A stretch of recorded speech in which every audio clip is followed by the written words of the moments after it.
Welcome. I'm Steve Barg, City Administrator for the City of Marshfield, and this is our post-council meeting news conference that we always hold on the Thursdays following a regular council meeting. And at this point, I'm going to turn the proceedings over to Mike Warren of WDLB.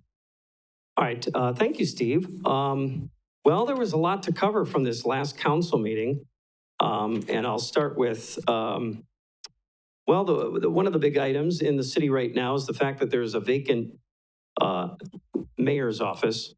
Normally this event would have yourself and the mayor sitting here, and we don't have that other position right now. The council did what on Tuesday? Decide to hit the pause button on the search for a mayor? Are we waiting for, I think, a new alderman to take his seat? Or maybe just talk about what the council decided to do on Tuesday in regards to the mayor's office. Sure, Mike. It was actually put on the agenda for this past Tuesday night as an information-only item. And that was requested by the council president, Tom Witzel, based on the fact that Ken Bargander was going into his last council meeting, and Brian Varsha will now be taking over from the 4th District starting on the 27th. So the thought was that it's such an important decision that everybody should be able to participate, including the new member who will be here shortly. But they did discuss, what I presented to them were the three main alternatives that they have. They actually added a fourth, which was interesting. But the three are to have a special election, and the city clerk, Deb Hall, confirmed that that would take anywhere from 62 to 77 days to have once the council has given it authorization. So if the council had on the 13th of April, which they didn't, but if they had said, yes, we want to go ahead with a special election, it could have been held anywhere in the latter part of June into early July. But of course, that didn't occur.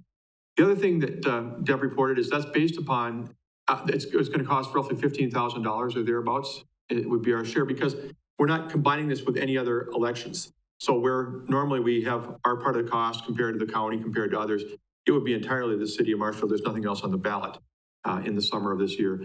So, but also the fact that if there's a primary, that throws it all farther down the road. So you take that and you say, well, okay, if we approve on the 27th of April to have a special election, we could have it as soon as early July. Well, what if we have multiple candidates? Then there'd have to be two elections, a primary and then a general, and that could put us well into the latter part of summer. So that's consideration for council when they come back on the 27th. Another alternative is to do what we've done before for a couple of council seats since I've been here, and that is to simply advertise, get letters of interest, resumes, that kind of thing, and then have people come to the council meeting, and they get 5 minutes at the podium to speak to their experience, background, education, and why they think they'd be good, be the mayor of the community, and then the council would actually, in a closed vote of sorts, they would get a chance to vote, elect a new mayor until the next election in April of 2022. The third alternative is to simply have the council president, whoever that is, after the reorganizational meeting next Tuesday, just sort of do the base duties of the mayor for the balance of the term, which runs for another year. And that would be signing official documents, running the meetings from where I'm sitting right here, and those types of things that are required by state law and local ordinance, but probably not do much of anything beyond that. So in other words, not fulfill the broader role of the mayor. Now, in the discussion, it was brought up that there's another alternative, and there is, and that's the idea of looking to a different form of government. Right now, we operate under the weak mayor administrator form, but there was a discussion, would we ever look at going to the council manager form? And that's a form of government used in a number of Wisconsin cities in which the manager it's an elevated form of administrator. A person in my position, if they were a manager, would have more authority than I do without council blessing for some of the things I do. So I'm going to look into that. And when I come back on the 27th, I'll present some information as to how that works, what cities are doing that, and the kind of the pros and cons of that form of government. So they'll really be looking at four alternatives on the 27th of April. And I trust at that point that they'll be very likely to make a selection on how they want to go forward. And now, I was going to ask about that because city manager, it was so they would, if they went that route, would it be city administrator and city manager? No, it would be city manager only. And no administrator, no mayor. If they really did that, I don't know what would happen. Do they then name me city manager? Do they go out for city managers because it's a position with a little bit more authority than city administrator? In the areas of hiring and firing, in the areas of the amount of money I can spend without council authorization. But, that's far enough down the road to where I think what I really want to just present is what are the benefits? And in the cities that are doing it, I know of a few of them. What's their experience? How is it good? How is it not good? It would essentially combine the administrator and the mayor positions into one, kind of? Yeah, effectively, no. One of the cities that has that form of government is Oshkosh. And, they have somebody called the mayor. And I mean, so I don't know how that works. They refer to it as a council manager form of government, and yet they have a mayor, someone who does in fact run the meetings. I'm not sure what that person's duties are overall, but effectively it becomes more of a council manager relationship.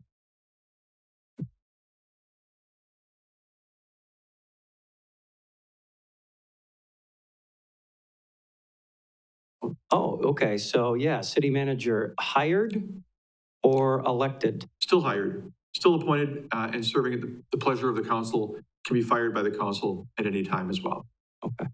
All right. Follow up to that. Okay. Anything else on that particular I don't think so. agenda item? I know there are people asking because we've been without a mayor now for, coming up to 30 days here soon, but I do expect the council to move forward with one of these alternatives, when they next meet. On the 27th. I'm thinking that they will once they have their full complement of people, including the new member. Okay. All right. Also, there would, yeah, go ahead. Do you anticipate to get a community survey to find out what the community would like to see? We haven't done that formally, nor do I think we will. I know there's a lot of informal, anecdotal things we're hearing. We heard some of them from the podium the other night under public comment. In fact, we had one person say very clearly, either go with a special election to let the people decide, or wait until spring of 2022 also to let the people decide. That person seemed to be a little leery of the idea that the council would choose somebody. And I suspect that view might be shared by others, but we haven't gotten any formal feedback yet. All right. I was going to also ask about there was a closed session item regarding the complaint against the fire and police commissioners, Andy Keogh and Randy Gershman. Was there a vote on that coming out of closed session? There was. The vote was to direct the city attorney to, perform a full analysis of those complaints and bring a report to the meeting on the 27th. That will be an open session. The question has arisen as to whether or not they, are in the proper form and, to be moved forward.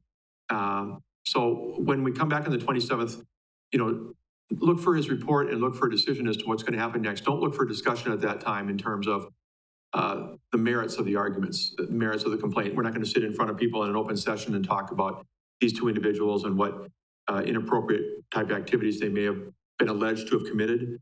But we will talk about whether this is going to move forward, if it's a valid complaint that's going to be treated, and how it would be treated. Okay, and how it would be treated would be similar to how the mayor's hearings were conducted? That's a kind of similar complaint type of thing? Yeah, I think presumably so. And again, if you recall, I don't know how much was talked about publicly at the time, but when the complaint was made against the mayor, there was an immediate question as to whether or not it was in the proper format.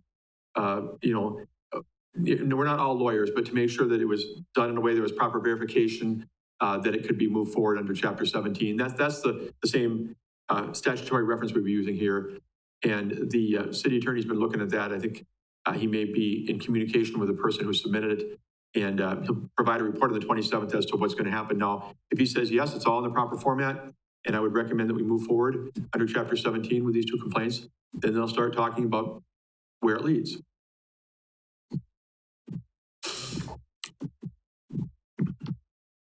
With that, I'm sorry. My question just went out of my brain. It's okay. Yeah. I'm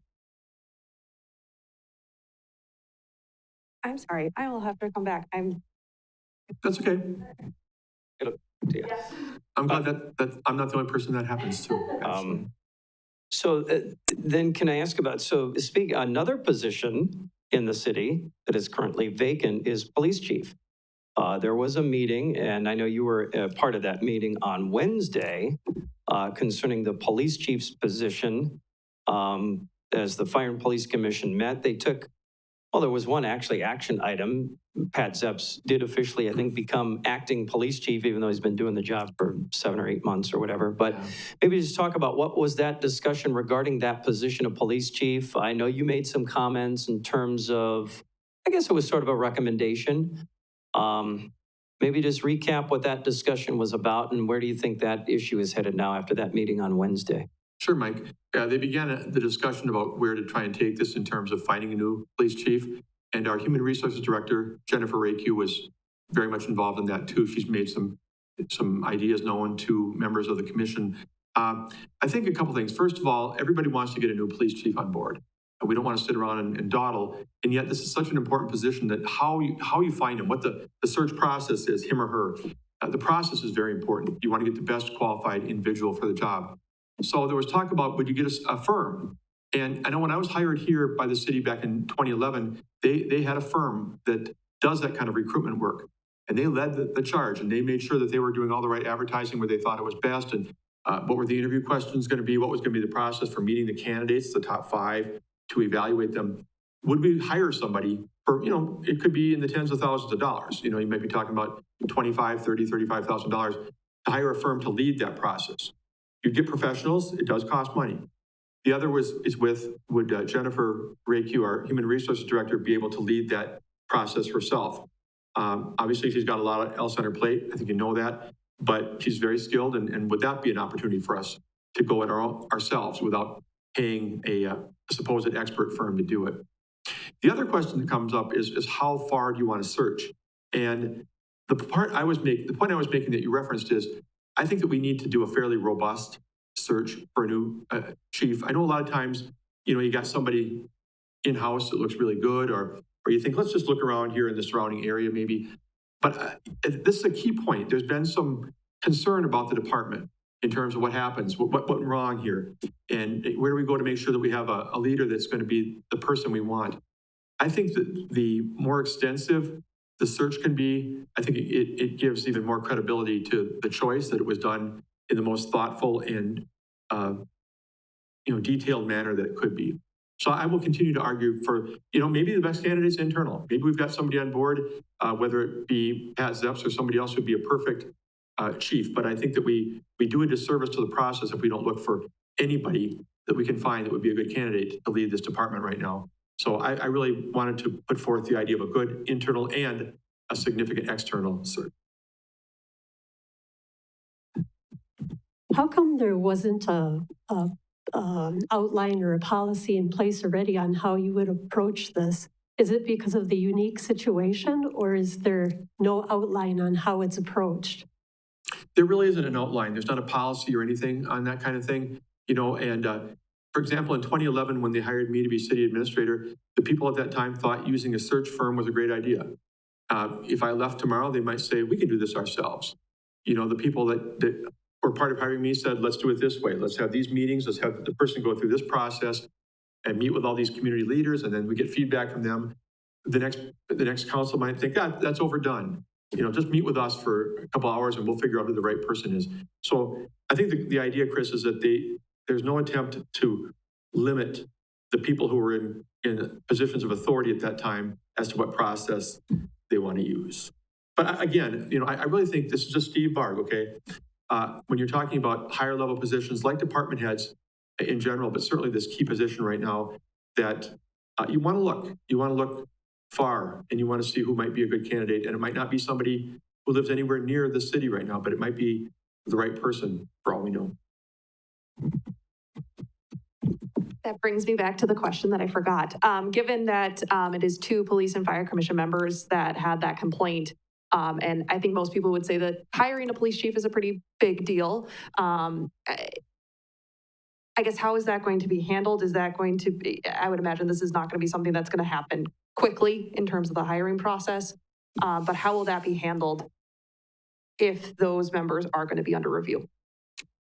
Well, and again, one of those members is up for reappointment, and I don't know how that's going to play out, but they will continue to serve in that capacity throughout the time that they're on the board, on the commission, I should say, and there may be questions about that, but until they're replaced, if that is going to happen, they are the members of the PFC who will be making this decision. And, they've been members for a long time, so certainly these individuals have significant background and credentials in terms of what the police department does and what might make a good police chief. But, your question is a good one. It's a very uncertain time we're in right now. So I think some of that'll have to play itself out. And will having those commission members, I guess, no matter what happens, there's clearly community members that do not have confidence in those commission members. Will that play a factor in how the hiring process will proceed for that chief? Well, again, I'm talking only for myself at this point, but it may make members of the council and myself, for that matter, advocate for greater involvement by people outside of the Police and Fire Commission, elected officials, community members, community leaders.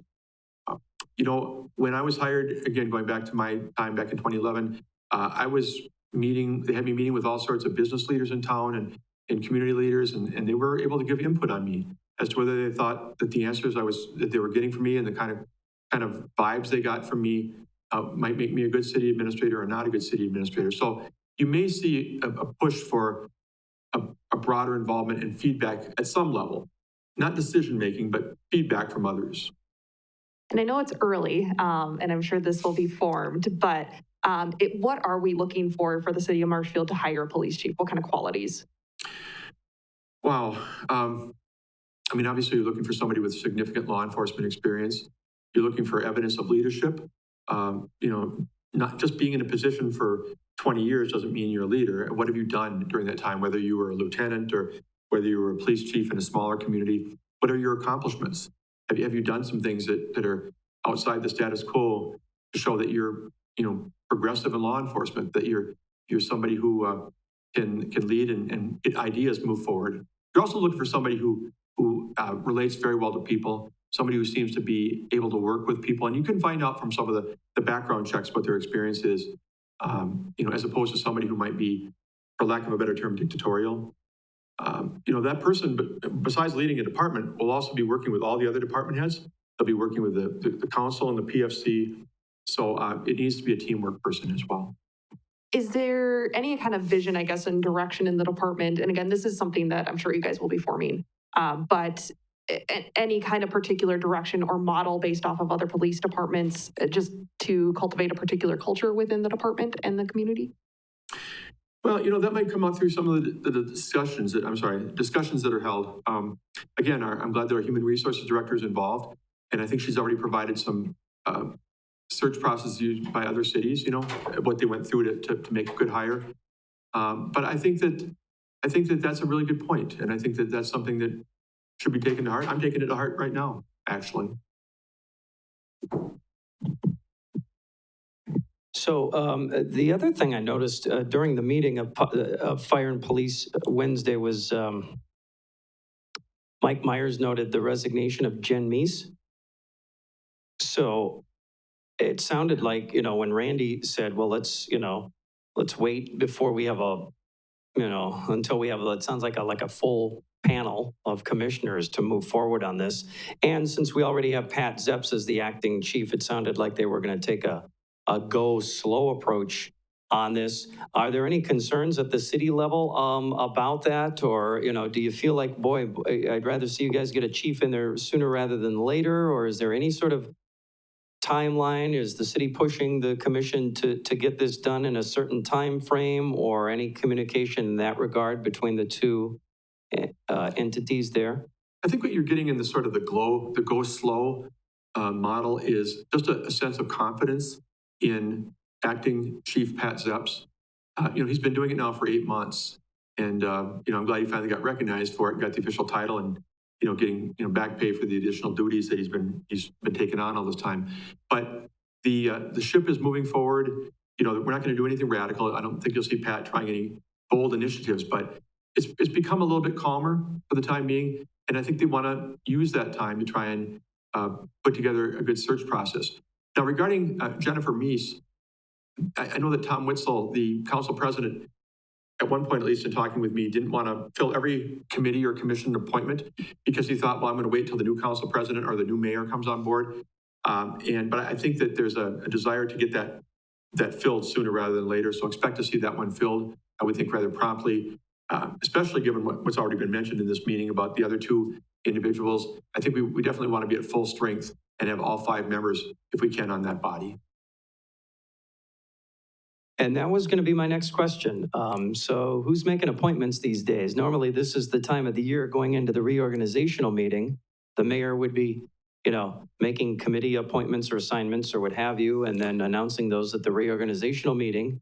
And so with nobody in the mayor's office right now, and Tom may be somewhat reluctant to do so until a new council president is, elected or reelected, maybe in his case. How is that process being handled this time around, this spring? Well, it's being done by the council president, Tom Witzel, but I'll tell you, his model has been a little bit on the light side, although he's been sort of pulled into making more appointments. His initial thought was, if there's somebody who has maybe stepped aside or they don't want to be reappointed, if it's a commission, let's say we have 7 members on the Parks and Recreation Committee, and one person says, look, my term is up, I don't want to be reappointed, he wouldn't be racing out to fill that. He'd rather let that go to the new mayor or the new council president rather than have him do it on the way out. But we've got a couple things that have kind of challenged that model, because not only the Fire and Police Commission, where we want to make certain that we're full staffed with 5 members, but also with the Plan Commission, for example, where apparently we've got a couple of people stepping aside. Well, you need members of the Plan Commission because they do important things. I mean, they handle development projects and whatnot that need to have votes monthly when they come up.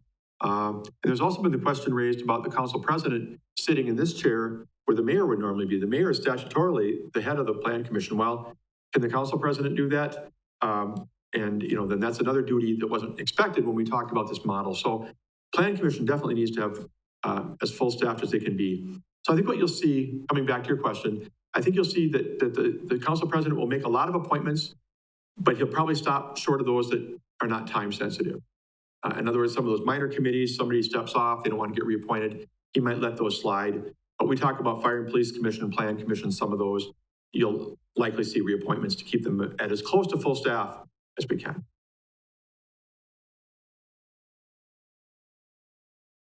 Anything else on that, Steve? I don't think so. It's interesting. We talk about the role of a mayor, though, and I talked about this from the podium the other night. In a weak mayor system like we have here, and the word weak doesn't sound very good. I realize that make it sound like, well, does a person just kind of a doormat or something? Weak in terms of the formal powers, not informal. The biggest authority or power, if you will, that a mayor has in our community is more informal.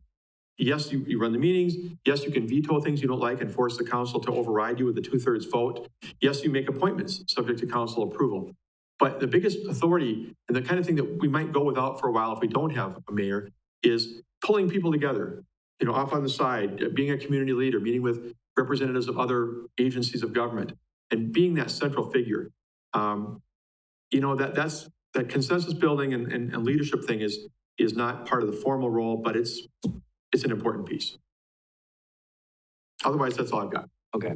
There was also some discussion on use of Facebook Live for city meetings, which has been, I think, suspended now until the council can, get its head wrapped around all of the legalities, I guess, maybe, of putting meetings on Facebook Live, and as Hap Wolfgram described it, creating a whole nother forum, almost a separate meeting, a meeting within the meeting going on if you've got live comments being made by people watching on Facebook Live while not being here in City Hall at the actual meeting that is taking place. So there's a lot of layers to that one. Can you maybe kind of peel some of those layers back for us and talk about what that discussion was about and where you see this issue headed?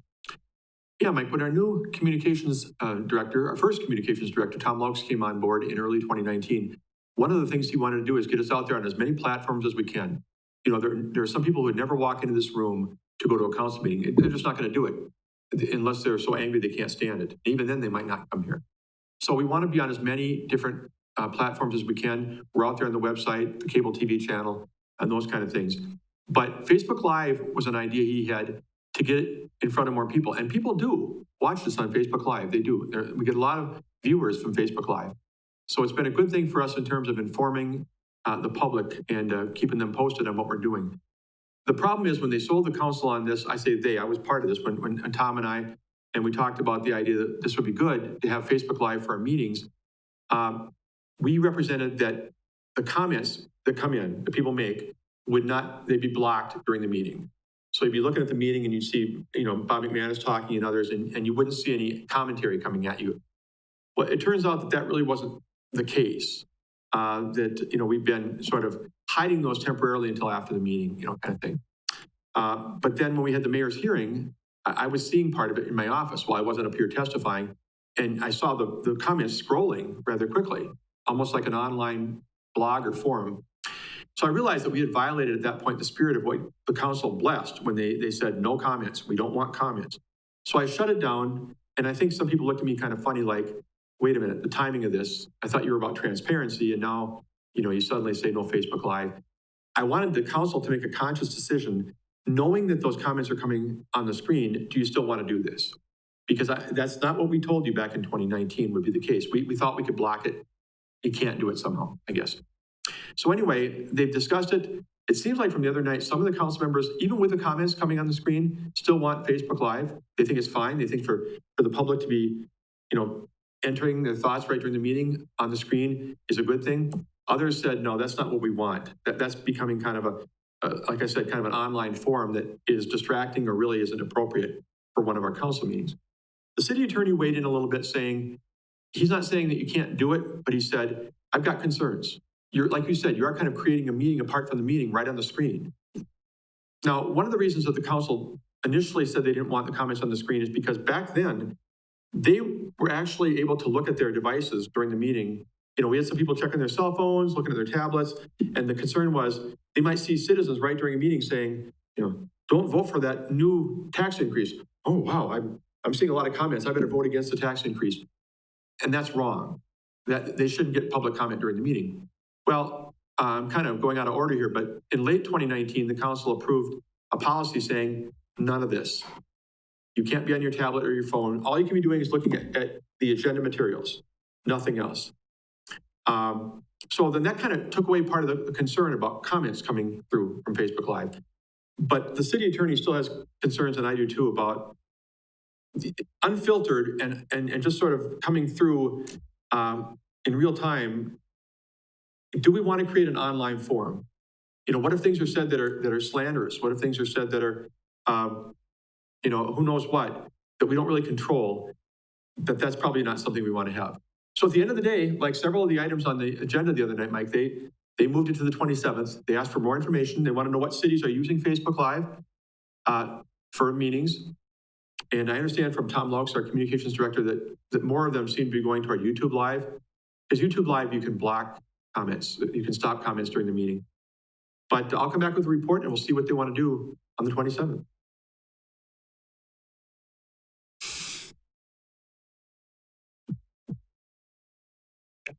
All right. I want to jump to, as long as we're on our devices, offering city email accounts to members of certain boards and commissions. You presented this one the other night. Can you talk about this and whether that's going to see any action here? Yeah, this goes back to 2019 too. In 2019, we had a presentation by Ed Miller of UWSP. And he came here and there were commission members in the audience. We invited our commissions and committee members, and the council was up here.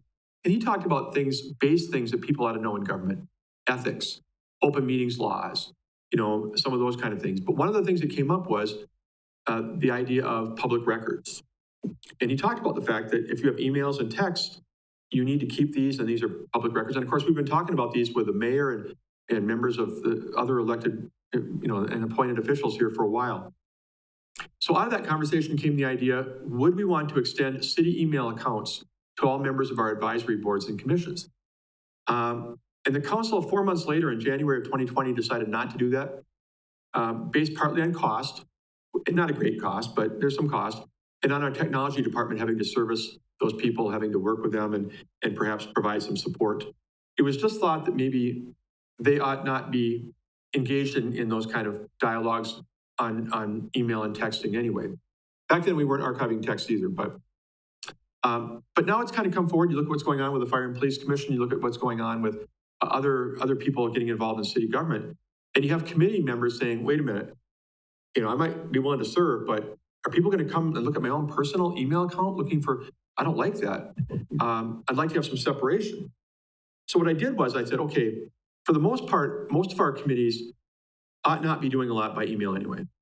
Maybe for historic preservation, the staff person sends them the agenda by email. Maybe they write back and say, I can't make this one, I'm going to be in California. But there really shouldn't be a lot of email traffic going around of those bodies anyway. But there are bodies in the city, and the Police and Fire Commission is one of them, but there are others that have significant authority apart from the council. I mean, they can do things without council approval. And it's thought that those conversations on email perhaps are at a level that they may get more requests for open records, they may get more scrutiny, and they may have more actual emails than people on some of these other minor committees. What if we extend it to them? We extend city email accounts to them to keep them a little bit separated from their private personal email accounts. And just tell the advisory committee members, the ones who don't have authority, look, here's what you need to look out for. You shouldn't be emailing each other between the meetings. You shouldn't be doing these things. But for the most part, you probably won't fit into that category. So I'm kind of splitting hairs, but I think it might be a good place to land in terms of how far we extend city email.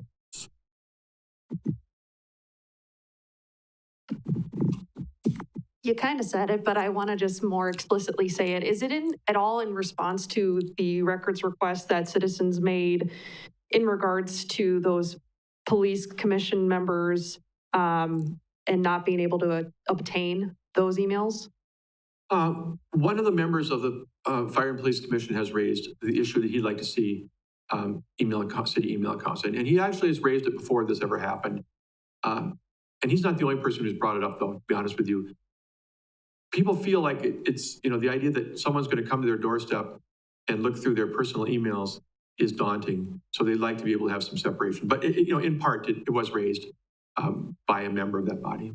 Is it all been raised for telephone communication in the same way, whether it's through a Google number, maybe that's supposed to be a city number, or an explicit cell phone provided by the city? Well, the only people who have city-issued cell phones are employees. The mayor does. Not many others actually have city-issued cell phones. And that's been talked about, too. Would we give cell phones to people beyond that?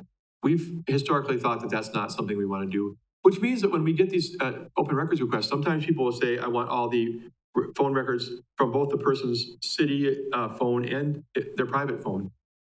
Because it's not, as it said to me before, Emily, it's not the device, it's what it's about. So when Steve Barg writes a text to his wife saying, I'll be home late for dinner, whether I do that on a city-issued cell phone or my own personal cell phone, it's not a significant public record. If I write something about, hey, we got to approve this development on Thursday night, it doesn't matter whether I use a personal or a city cell phone. It's about the content of the message. So, personal devices can come into play. And I guess in that regard, if you could explain when you're trying to fulfill a records request right now as it stands, where it's a personal email, personal phone number, and text messages, how does that work when it is city-related business and how you fulfill that request? Well, we've had so many of those lately, and what we normally do is return to the individuals, whether they're council members, whether they're committee members, and we send them a copy and we say, we are asking for you to turn over everything that fits in this category that you have. And we depend upon them to do that. Now, you might have a situation come up once in a while where you get back to the requesting party and you say, well, here's all there were. And the requesting party says, no, I know there were more than that.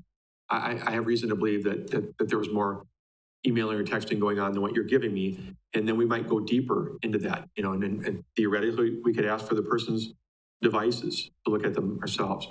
But for the most part, we just present the request. And we say you're obligated under the law to provide everything you have that fits this category, and we trust them to do so. But that's our starting point. And when you if you were to like confiscate, I guess, a phone or a device, is that a subpoena? I guess, how does that work just from a legal standpoint for being able to get that information? You know, in the time I've been here, the only couple of times we've gotten someone's phone, I believe we've done it with their voluntary permission. We've never gone to try to get legal access to someone's phone to this point, at least not that I've been part of. And is there any concern, I guess, in terms of if they have these conversations over their personal accounts, that they actually maintain those records? Well, is there concern? You know, they should know what they're supposed to do. You know, I mean, you always trust that people maintain their records so that they can provide them if necessary. You know, I guess that's pretty much all I can say to that, to be honest with you. I'm not trying to be evasive, but that's pretty much all I've got. Okay. Did you have anything on that? Anything else, Steve, on that one? I don't think so. Except what the council said to do is come back and bake it a little bit more. You know, what boards and commissions are you talking about?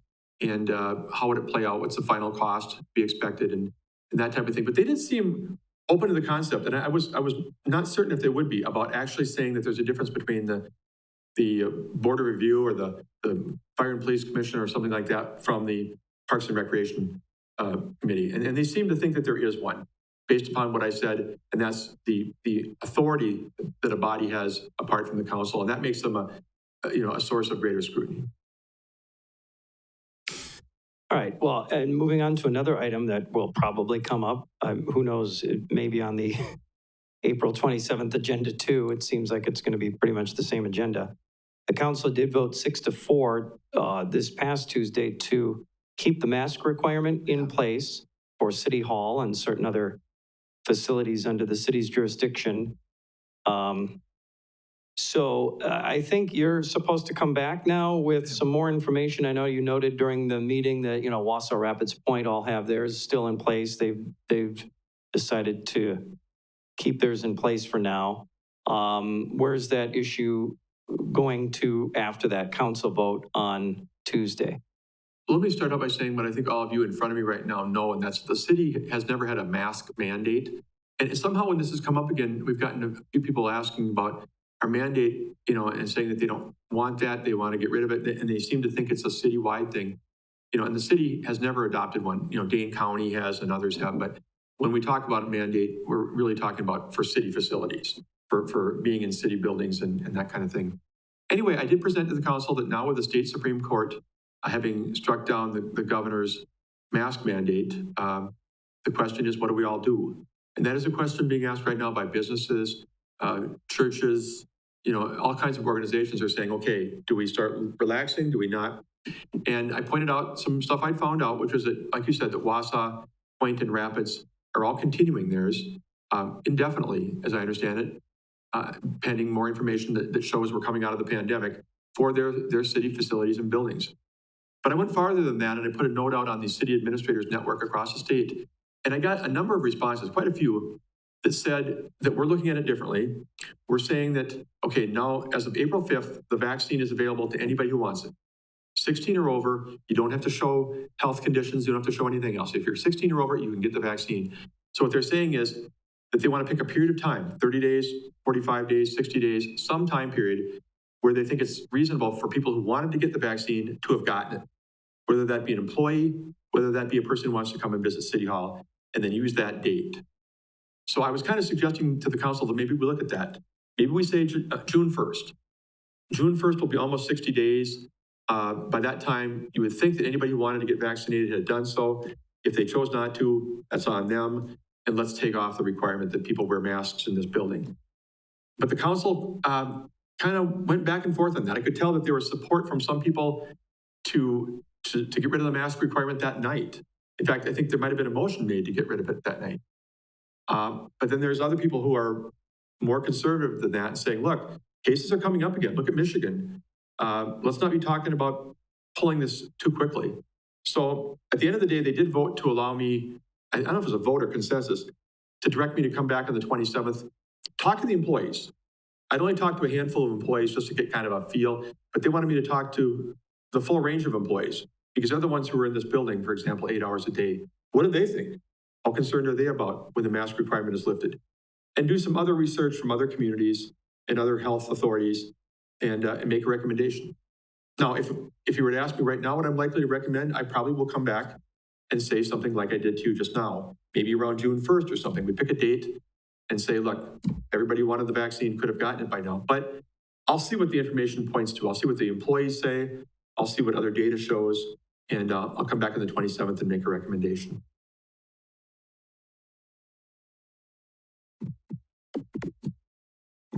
I guess, is that going to factor in the supply, especially given the news about J&J pausing in the state?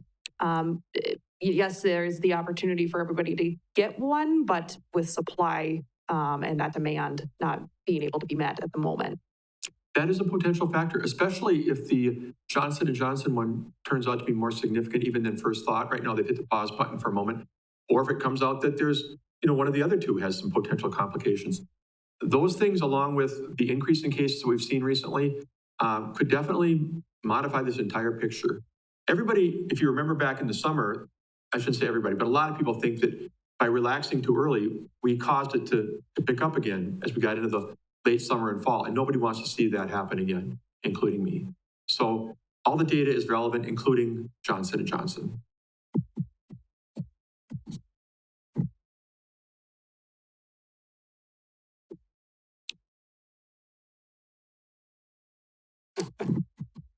Just figure out how to spell relevant. Okay. It could be like a kid spelling bee, relevant. R-E-L-E-V-A-N-T. 2 E's, 1 A? Okay. I hate when those little kids are on those programs and they're spelling 20-letter words. It just makes me feel really, I don't know. Yeah, you don't have to say it. I feel the same way. So now I want to go to, so there was there were two more closed session items. And I think it had to do with the Marshfield Clinic and taxes. Can you take us through those? There was one, it says claims for unlawful tax and litigation involving personal property tax claim. Can you explain what because there were actual votes coming out of closed session, right, on Tuesday night? Yeah, and they're both about the clinic, and they're both significant. I will say this, the clinic is our largest taxpayer. And so when you're talking about, first of all, they're very important to us as an entity for so many reasons. This community is so much about healthcare, but it's also important to us in terms of, the valuation of their property and what they pay in taxes. And we appreciate them a lot. Anyway, they've come to us with a couple things. One, they were looking for a refund on personal property tax payments. Now, if you follow personal property tax at all, the state has modified the personal property tax exemptions a few times. And in 2018, the state passed legislation that really relaxed things a little bit for what was considered to be machinery and tools that are exempt from personal property tax. So then you say to yourself, well, what are machinery and tools? It sounds pretty basic. You look at it, that's a tool, or that's a piece of machinery. But, you look at the dictionary definition, you look at other guidance, because you might have things in the clinic where they say, well, this device over here is machinery. And the assessor might say, no, that's not a piece of machinery. You're really, really stretching here. So we've been talking with them for a while. They made a claim a while ago that we ought to back off on some of the things that were where they were considered personal property subject to tax.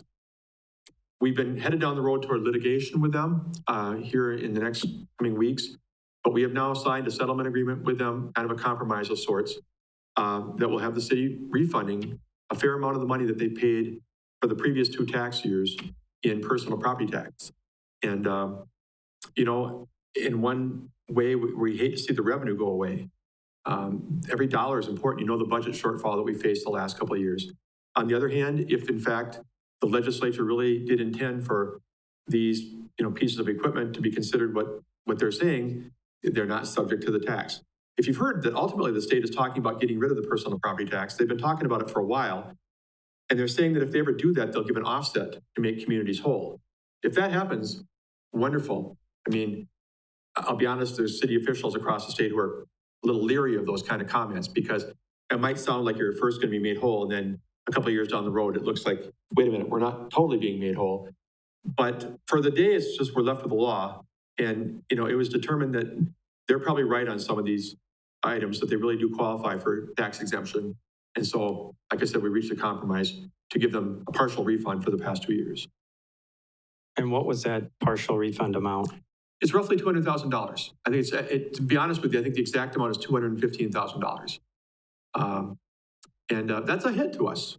I mean, you think about our budget, you think about how many times during the budget meetings back in the fall, we talked about way, way less amounts. Steve, how come you're spending $5,000 on travel and training for your department? So this is a big amount of money for us. And again, there's no hard feelings about it. And we understand that they need to do what's best for them. And they were, they were employing the law as they saw it. But, we'll just have to deal with that. So then what was the other one about? Well, they're also asking in a separate claim for tax exemption on 2 parcels, real estate tax exemption.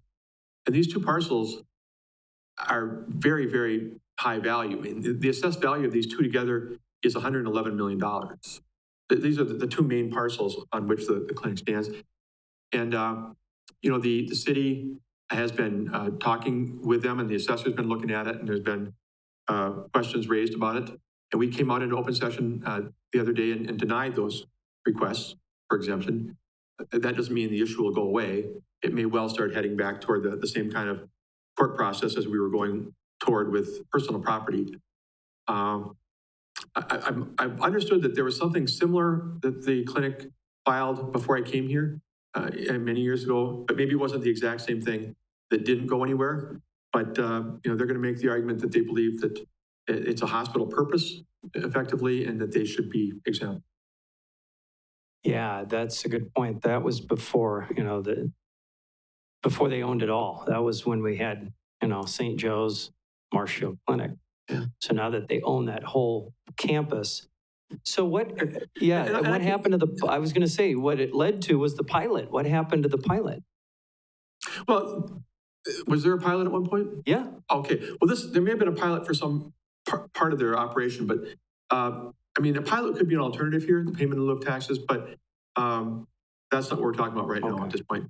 And another thing, we came out into open session and denied these requests. I can email you, I can email you the letters of requests that they made. You'll see the actual dollar amounts involved that they were seeking to have taken off the tax roll.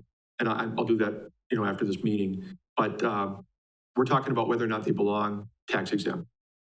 Yeah, okay. Not the entire property, but those 2 parcels. And maybe there was at one point a mix of both. Maybe they had a pilot covering part of it and I think tax exemption on part of the campus as well. I'm not sure. You're not aware of I'm not what aware the of that. actual, okay. But I will say this again, I don't want to be negative toward the clinic. We are so grateful to have Marshfield Clinic in this community.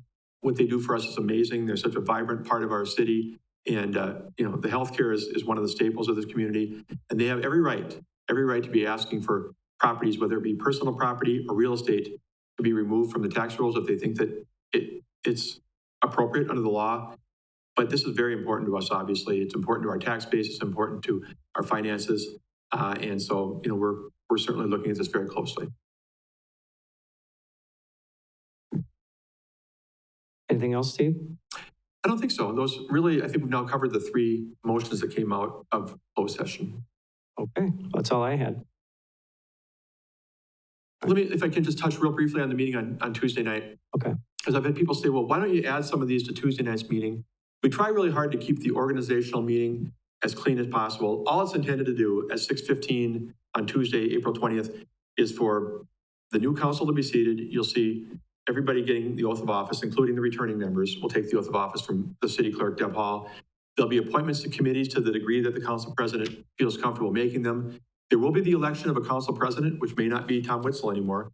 Could be some other member.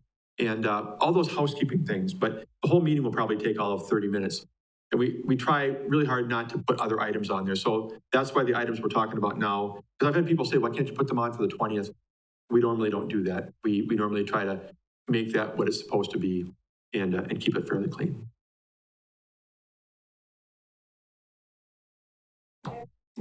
Non-past meeting questions. Okay. And just 2 questions that I have been raised that I guess haven't been able to get an answer on.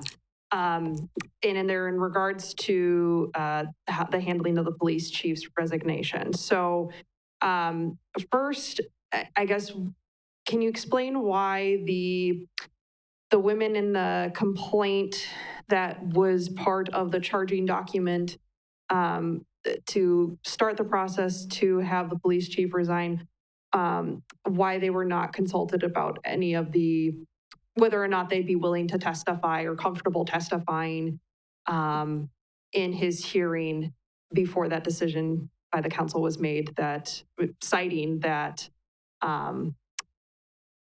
in part, they didn't want to do that to protect the victims. For the most part, I wasn't involved in those kind of communications. We have a law firm that was handling the entire matter, actually, a professional law firm that deals in labor law. And I guess, I saw in your report that you brought out something along this nature on Channel 7. If in fact there was not communication going on, I guess I wasn't aware of that.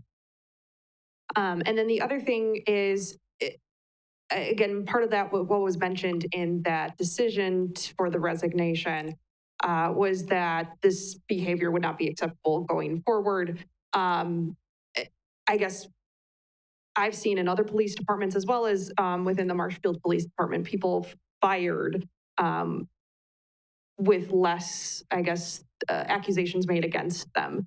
Why was it decided to go through this process versus just simply firing him and allowing him to appeal? I don't know what you've seen, because my understanding is, and I'm not arguing with you, but under Wisconsin law, the protections given to law enforcement, and not just the chief, but to other, peace officers, is a formal process that involves a hearing before the Police and Fire Commission. And, I guess my understanding is we followed what we were supposed to. I'd be interested in hearing anything to the contrary, but I know that there was a lot of heartburn in the community. We had a lot of people at the podium saying it's been 3 months, it's been 4 months, it's been 5 months. How can this person still be getting a paycheck from the city? But my understanding was we followed everything that we were supposed to under the law. That's all I got. Thank you. Thank you.